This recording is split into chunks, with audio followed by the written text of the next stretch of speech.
সুপ্রভাত বন্ধুরা, আজ 7 ডিসেম্বর রবিবার। আজকের সকালের বিশেষ বিশেষ খবরগুলি হলো: রাজ্যে চলছে বিনামূল্যে ই রিক্সা আবেদন। আপনিও যদি বিনামূল্যে ই রিক্সা পেতে চান তাহলে আবেদন করতে পারবেন। গত 1 ডিসেম্বর থেকে আবেদন প্রক্রিয়া শুরু হয়েছে এবং চলবে আগামী 31 ডিসেম্বর পর্যন্ত।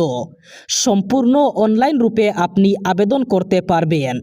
আবেদনের জন্য আপনাকে সর্বপ্রথম www.linguisticminority.in এই ওয়েবসাইটে লগ ইন করতে হবে।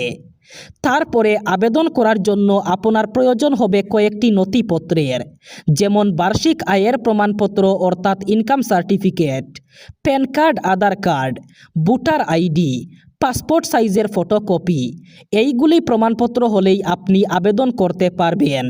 নববর্ষের প্রাক্কালে রাজ্যের সকল গাড়ি চালক এবং মালিকরা সাবধান। হাতে আর মাত্র কয়েকটি দিন। আগামী 31 ডিসেম্বরের আগে পরিশোধ করে নিন আপনার যানবাহনের কর, না হলে রাজপথ থেকে জব্দ হতে পারে আপনার যানবাহন। সেই সাথে বনভোজ অর্থাৎ পিকনিকের সময়ও বেশ কয়েকটি নিয়ম পালন করার আহ্বান জানিয়েছে রাজ্যের পরিবহন বিভাগ।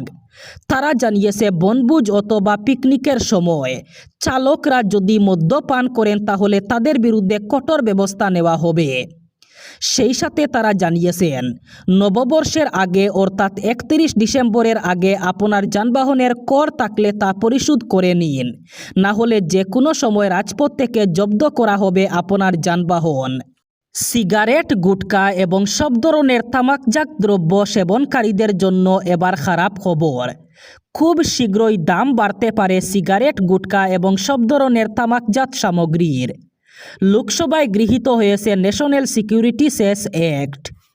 এই অ্যাক্ট আইনে পরিণত হলে অনেকটাই দাম বাড়বে সিগারেট, গুটখা এবং অন্যান্য সব ধরনের তামাকজাতে।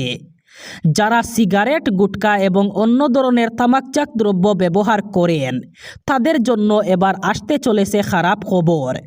অতিরিক্ত কর আরোপ করা হবে এই তামাকজাত সামগ্রীগুলির উপর, যার ফলে সিগারেট, গুটখা এবং অন্যান্য তামাকজাত দ্রব্যের উপর কর বসবে এবং সেগুলির দাম অনেকটাই বেড়ে যাবে। এবার আর কোনো ধরনের দুর্নীতি চলবে না। PMAY অর্থাৎ প্রধানমন্ত্রী আবাস যোজনার সরকারি ঘরের তালিকা প্রস্তুত করতে প্রধানমন্ত্রী আবাস যোজনার নামে দুর্নীতি করে থাকা সব জীবিকা সখীদের আর দেওয়া হবে না কোনো রেহাই। অসমের প্রতিটি দুঃখী পরিবার পাবেন পাকা ঘর। একটাও কাঁচা ঘর আর থাকবে না রাজ্যে। প্রধানমন্ত্রী আবাস যোজনা নিয়ে এভাবেই নির্দেশনা জারি করল সরকার। গোয়ালঘরের ফটো তুলে কাঁচা ঘরের তথ্য দিয়ে জীবিকা সখীরা অনেক ভুয়ো হিতাধিকারীর নাম তুলে রেখেছেন তালিকায়। ওইসব হিতাধিকারীদের নাম তালিকা থেকে বাতিল করা হয়েছে। এবার নতুনভাবে তালিকা প্রস্তুত করা হবে প্রধানমন্ত্রী আবাস যোজনার সরকারি ঘরে। তবে এবার কোনো ধরনের দুর্নীতি করা চলবে না। যদি কোনো জীবিকা সখী অথবা পঞ্চায়েত সভাপতিরা দুর্নীতি করেন তাহলে তাদের জেলে যাওয়া গ্যারেন্টিড। এবার রাজ্যে ই রিক্সা, ডাম্পার চলাচলকে নিয়ে এসে গেল নতুন নির্দেশনা। নির্ধারিত সময়ের মধ্যে বন্ধ রাখতে হবে ই রিক্সা এবং ডাম্পার চলাচল। ঘন কুয়াশা এবং এই কুয়াশায় দুর্ঘটনা রোধ করার জন্য এই নির্দেশনা জারি করা হয়েছে। রাজ্যের সব ধরনের ই রিক্সা এবং ডাম্পার চলাচল নিয়ে এসে গেল নির্দেশনা। নববর্ষের প্রাক্কালে যানবাহন চলাচলের ক্ষেত্রে নতুন নির্দেশনা জারি হয়েছে। সন্ধ্যা 5টা থেকে সকাল 6টা পর্যন্ত সব ধরনের ই রিক্সা চলাচল বন্ধ থাকবে রাজ্যে। রাজ্যিক এবং গ্রাম্য সড়কগুলিতে নির্ধারিত সময়ে বন্ধ থাকবে ই রিক্সা চলাচল। সেই সাথে সন্ধ্যা 5টা বাজার পর সকাল 8টা পর্যন্ত ডাম্পার চলাচল বন্ধের নির্দেশ দেওয়া হয়েছে। রাষ্ট্রীয় এবং রাজ্যিক সড়কপথগুলিতে নির্ধারিত সময়ে বন্ধ থাকবে ডাম্পার চলাচল। ডাম্পার গাড়িগুলির গতি ঘন্টায় 40 কিলোমিটার পর্যন্ত এবং প্রাইভেট গাড়িগুলির গতি ঘন্টায় 60 কিলোমিটার পর্যন্ত সীমাবদ্ধ করা হয়েছে। বিনামূল্যে চাল অরুণোদয়ে 1250 টাকা এবং উদ্যমিতা প্রকল্পে 10,000 টাকা দিয়ে জাতিকে পঙ্গু করছে হিমন্ত বিশ্ব শর্মার সরকার। মুসলমানকে ভয় দেখিয়ে জাতি উদ্ধার করতে পারবেন না। অসমিয়া মানুষকে ঠকানো এত সহজ নয়। হিমন্ত সরকারের বিরুদ্ধে এভাবেই গর্জে উঠলেন নেতা রাজেন গুহাই। তিনি জানান, শুধুমাত্র বিনামূল্যে চাল, অরুণোদয়ে 1250 টাকা এবং উদ্যমিতা প্রকল্পে 10,000 টাকা দিয়ে মানুষদের ঠকানো সম্ভব নয়। হিমন্ত বিশ্ব শর্মা মানুষের ঠকানো রাজনীতি করছে, মুসলমানদের বয় দেখিয়ে ভোট নেওয়ার প্রচেষ্টা চালাচ্ছে, অসমিয়া মানুষকে ঠকানোর চেষ্টা করছে। মূল উদ্দেশ্য পূরণেই ব্যর্থ হয়েছে বিহারের এসআইআর। এত গোটা করে বিশেষ নিবিড় সংশোধন করার পরও ভোটার তালিকায় অন্তত 5 লাখ ভুয়ো ভোটার রয়ে গেছেন। সুপ্রিম কোর্টে এমনই চাঞ্চল্যকর দাবি করল স্বেচ্ছাসেবী সংস্থা অ্যাসোসিয়েশন ফর ডেমোক্রেটিক রিফর্মস অথবা এডিআর। তাদের দাবি, এ নিয়ে নির্বাচন কমিশনের কাছে জবাব চেয়েছে শীর্ষ আদালতও।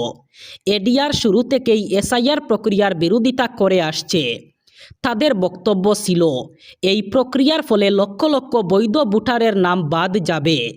সবচেয়ে বেশি ক্ষতিগ্রস্ত হবে প্রান্তিক গরিব এবং সংখ্যালঘুরা। সেই আপত্তি উড়িয়েই বিহারে গোটা প্রক্রিয়া সম্পন্ন করার অনুমতি শীর্ষ আদালত দিয়েছে। এবার এডিআর দাবি করছে যে প্রক্রিয়া সম্পন্ন হয়েছে সেটাও ত্রুটিপূর্ণ।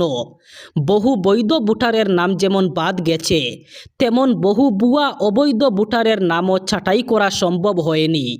সুপ্রিম কোর্টের প্রধান বিচারপতি সূর্যকান্ত এবং বিচারপতি জয়মাল্য বাগচির ডিভিশন বেঞ্চে এসআইআর সংক্রান্ত মামলার শুনানিতে এডিআরের আইনজীবী প্রশান্ত ভূষণ দাবি করেন, ভুয়ো ভোটার বাদ দেওয়ার প্রক্রিয়ায় ব্যর্থ হয়েছে এসআইআর প্রক্রিয়া। এবার শেষ খবর, দিচ্ছি দেব করলে চলবে না। মাসের কত তারিখের মধ্যে বেতন দিতে হবে তা বলে দিল শ্রম মন্ত্রক। গত 21 নভেম্বর থেকে কার্যকর হয়েছে নতুন 4 শ্রম কোড। আর সেখানেই কর্মীদের বেতন কত তারিখের মধ্যে দিতে হবে তা নির্দিষ্ট করে দিয়েছে কেন্দ্র সরকার। শ্রম আইনের নতুন কোডে আইটি সেক্টর অর্থাৎ তথ্য প্রযুক্তি সংস্থাগুলির জন্য কর্মীদের বেতন কত তারিখের মধ্যে দিতে হবে তা নির্দিষ্ট করে দিয়েছে। নতুন শ্রম কোডে কেন্দ্রের তরফে বলা হয়েছে যে আর্থিক স্থিতাবস্থা বজায় রাখতে এবং কর্মসংক্রান্ত স্ট্রেস কমাতে কর্মীদের বেতন নির্দিষ্ট সময়ের মধ্যে দিতে হবে। আগে কর্মীদের বেতন দেওয়ার ক্ষেত্রে নির্দিষ্ট কোনো নিয়ম ছিল না। কেন্দ্রের শ্রম মন্ত্রকের তরফে জানানো হয়েছে, সকল তথ্য প্রযুক্তি সেক্টর এবং তথ্য প্রযুক্তি সংক্রান্ত পরিষেবার সঙ্গে যুক্ত কোম্পানিগুলিকে প্রতি মাসের 7 তারিখের মধ্যে বেতন দিতে হবে। বেতন প্রক্রিয়ায় স্বচ্ছতা আনতেই এই উদ্যোগ। শ্রম কোডে আইটি কোম্পানিগুলিকে সমান কাজের জন্য সমান বেতনের নিয়মও কার্যকর করতে বলা হয়েছে। অর্থাৎ যদি 2 কর্মী একই কাজ করেন, সেই কাজের জন্য তারা সমান বেতন পাবেন। একই সঙ্গে মহিলাদের আরও নিয়োগ এবং পুরুষদের সমান বেতন দিতে বলা হয়েছে। মহিলারা যাতে নাইট শিফটে কাজ করতে পারেন তার জন্য যথাযথ ব্যবস্থা করতে হবে। অফিসে মহিলাদের যদি হেনস্থা, বৈষম্য অথবা বেতন সংক্রান্ত কোনো কারণের সমস্যার সম্মুখীন হতে হয়, তার দ্রুত সমাধান করার ব্যবস্থা করতে বলা হয়েছে। ফিক্সড টার্ম কর্মীদের চাকরির 1 বছর পরই গ্র্যাচুইটি দিতে হবে। তাদের সামাজিক সুরক্ষার সুবিধাও দিতে হবে। বাধ্যতামূলকভাবে অ্যাপয়েন্টমেন্ট লেটার দিতে হবে।